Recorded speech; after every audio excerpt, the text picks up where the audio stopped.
Praise the lord. ఈరోజు మీకోసం జీవం గల దేవుని మాట. యెషయా గ్రంథము 48వ అధ్యాయము 17వ వచనము. నీకు ప్రయోజనము కలుగునట్లు నీ దేవుడినైన యెహోవానగు నేనే నీకు ఉపదేశము చేయుదును, నీవు నడవవలసిన త్రోవను నిన్ను నడిపించెదను. తల్లిదండ్రులు పిల్లలకు బోధించేటటువంటి విషయాలు కావచ్చు, వారితో సంభాషించేటటువంటి విషయములు కావచ్చు, అవి ఎల్లప్పుడూ కూడా పిల్లల యొక్క ప్రయోజనం కొరకు, మేలు కొరకు మాత్రమే. అందులో ఎలాంటి సందేహము కూడా మనకు అవసరం లేదు. యెషయా గ్రంథము 48వ అధ్యాయం 17వ వచనంలో కూడా యెషయా ఇశ్రాయేలీ ప్రజలతో దేవుని యొక్క మాటలను తెలియచేస్తున్నాడు.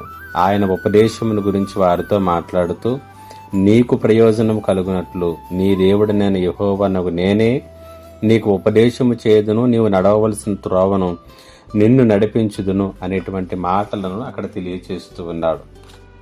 ఇక్కడ ప్రవక్త అయినటువంటి యెషయా ఇశ్రాయేలీలకు తెలియచేయటానికి ప్రయత్నిస్తున్నటువంటి విషయం ఏమిటంటే, దేవుడు మీకు తెలియచేసేటటువంటి ప్రతి మాట, ఆయన అందించేటటువంటి ప్రతి ఉపదేశము కూడా, ఆయన మనతో మాట్లాడేటటువంటి ప్రతి మాట కూడా ఒక ఉద్దేశాన్ని కలిగి ఉంటుంది.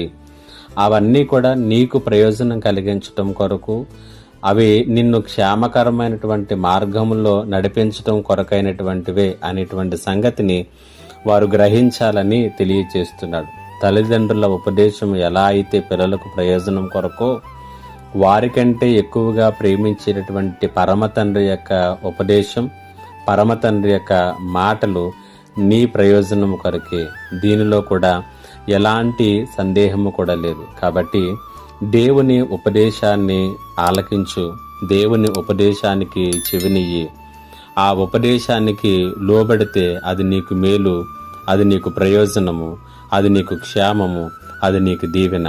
అట్లాంటి దీవెనకరమైనటువంటి మాటలను దేవుడు మాట్లాడుతుండగా మనము చెవియొగ్గి విందాం, విధేయతతో లోబడదాం. పరిశుద్ధాత్మ దేవుడు అట్టి కృపను మనందరికీ అనుగ్రహించునుగాక.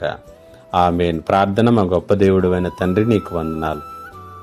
ఈ మాటలు ప్రతి ఒక్కరి జీవితంలోనూ ఫలింపచేసి, మీ ఉపదేశము మాటలు మా ప్రయోజనము కొరకే ఉన్నవి అనేటువంటి సత్యాన్ని, సంగతిని ఎల్లప్పుడూ గ్రహించేటటువంటి మనస్సును దయచేయమని యేసు నామములో అడిగి వేడుకొనుచున్నాను తండ్రి. ఆమేన్.